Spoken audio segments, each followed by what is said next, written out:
Penyakit gagal ginjal yang telah merenggut ratusan nyawa anak Indonesia menyisakan kesedihan bagi orang tua yang ditinggalkan. Sementara itu, Kementerian Kesehatan juga mengklaim fomepizole efektif sebagai obat penawar gangguan ginjal akut ini.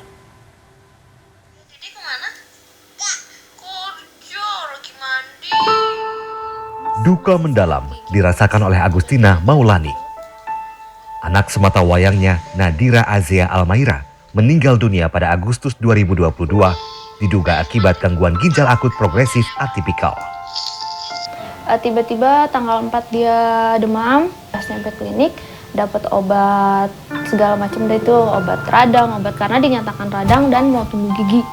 Terus akhirnya sembuh. Pas tanggal 10 dia tiba-tiba panas lagi kan, takutnya DBD atau apa. Dicek lab lah, dibawa ke puskesmas. Akhirnya cek lab hasilnya normal, nggak ada apa-apa. Sebelum meninggal, Nadira sempat menjalani perawatan dengan mengonsumsi obat-obatan dalam bentuk sirop. Namun, bukan termasuk 5 obat berbentuk sirop yang ditarik dari peredaran oleh Badan POM. 16 Agustus 2022, Nadira tak bisa buang air kecil. Agustina kemudian membawanya kembali ke rumah sakit. Saya udah ngeluhin anak saya nggak sakit, nggak pipis, saya gituin dan badannya panas. Memang pas dicek suhu itu panasnya hampir 40, dikasih obat melalui duburnya. Nggak apa-apa kok Bu, anak ibu nggak apa-apa. Namanya anak dari malam nggak pipis, pas pas sore itu saya ke rumah sakit dibilang nggak kenapa-napa kok. Dia kan tenaga medis gitu yang lebih tahu. Anak saya nggak pipis kok dibilang nggak apa-apa, kata dia gitu. Udah nyampe rumah memang dia nggak kenapa-napa, udah adem gitu badannya. Tapi nggak tahu kenapa pas tanggal 17 Agustus badannya tuh panas lagi.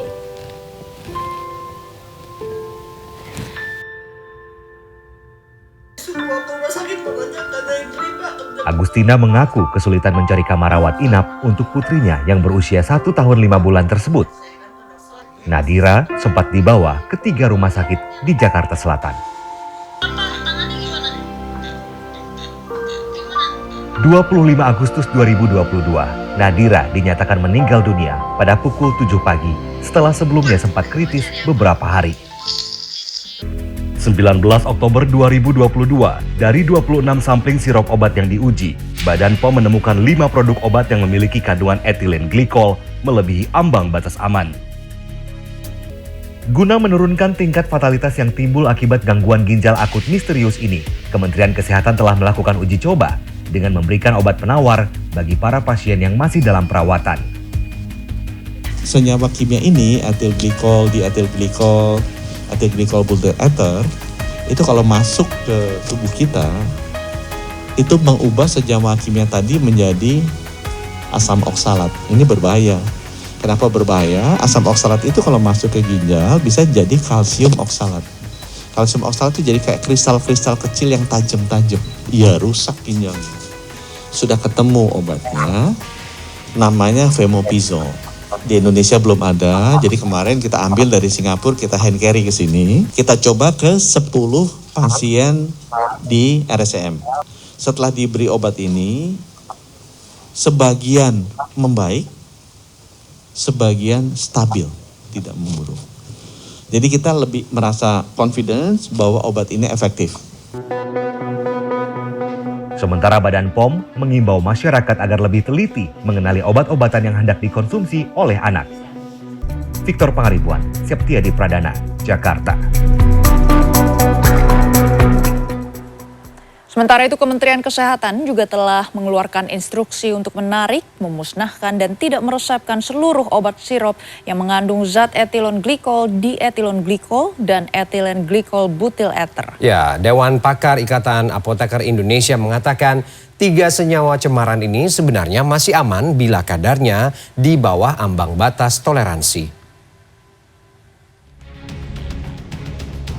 Dugaan sementara Kementerian Kesehatan terkait penyebab kasus gagal ginjal akut pada anak karena ditemukan adanya kandungan senyawa berbahaya pada obat sirop, yaitu etilen glikol, dietilen glikol, dan etilen glikol butyl ether pada 7 dari 11 pasien. Menyusul dari temuan tersebut, Kemenkes pun telah mengeluarkan instruksi untuk menarik, memusnahkan, dan tidak meresepkan seluruh obat sirup yang mengandung 3 zat berbahaya itu. Dalam pernyataannya pada Sabtu pagi di Jakarta, Menteri Kesehatan Budi Gunadi Sadikin mengatakan, pihaknya juga sudah berkoordinasi dengan industri farmasi untuk mengelompokkan obat yang aman untuk dikonsumsi.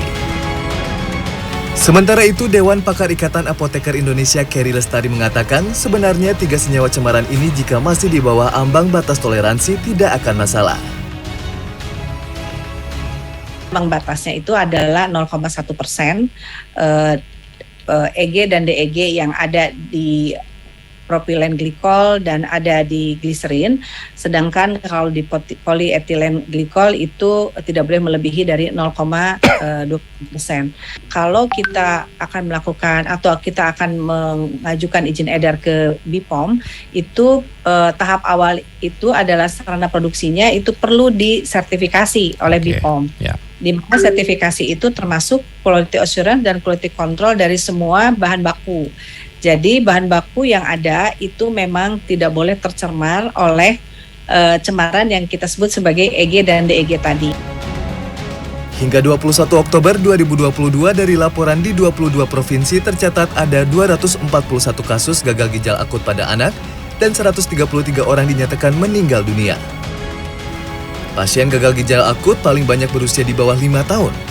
Dengan laporan gejala awal seperti batuk pilek, demam, anak mengalami perburukan gejala lanjutan gangguan ginjal akut atau acute kidney infection, perubahan warna urin anak menjadi pekat atau kecoklatan, jumlah urin sedikit, hingga tidak ada urin yang keluar sama sekali dalam waktu 6 hingga 8 jam. Saat ini obat antidotum yang digunakan untuk penanganan pasien gagal ginjal akut masih belum tersedia merata di tanah air. Pemerintah pun berencana menambah stok obat antidotum dari Singapura, Australia, serta UNICEF. Tim Liputan CNN Indonesia.